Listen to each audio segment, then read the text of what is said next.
और ये इन्फ्लेशन कितने ज्यादा हो गई है? मोर देन 50%, 50% से भी ज्यादा हो गई।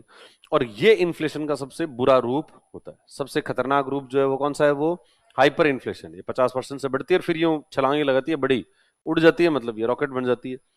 और ये जो है वो कभी 100%, 200%, 400%, 1000%, 2000%, 5000%, ऐसे इन्फ्लेशन जो है वो बढ़ती जाती है। और जब ये हाइपर इन्फ्लेशन आ जाती है तो फिर मुद्रा का मूल्य जो है वो बिल्कुल खत्म हो जाता है।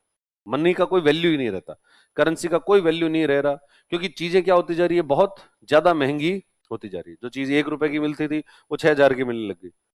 अब 6000 की मिलने लगी, इसका मतलब पैसा का कोई वैल्यू ही नहीं है।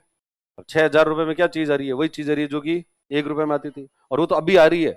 फिर थोड़ी देर होगी और थोड़े दिनों के अंदर वो और ज्यादा बढ़ जाएगी। सब पता लगा 50,000% हो गई, 50,000% हो गई। अब ऐसे ही इस तरीके से इन्फ्लेशन क्या होती जाएगी? बढ़ती जाएगी। वो बढ़ती जाएगी तो आपकी मुद्रा जो है, करेंसी आपके पास में है, पैसे हैं, पर इस पैसे को जब खरीदने जाओगे, चीजें खरीदने जाओगे, तो उस पैसे से कोई खास चीजें मिलेगी नहीं। ऐसे बोरी भर के पैसे लेके जाओ, बोरी भर के पैसे लेके जाओ, पूरा बोरी भरो, और फिर के दुकान पे जाओ कि साहब ये पकड़ो पैसे, और फिर वो देगा तुम्हें माचिस की एक डिब्बी। क्या देगा? माचिस की डिब्बी देगा। उस माचिस की डिब्बी में से तुड़ी निकालो और उसके पैसों के और खुद के दोनों के लगा लो। ये स्थिति होती है कब? कौन सी स्थिति में होती है ये? Hyper inflation.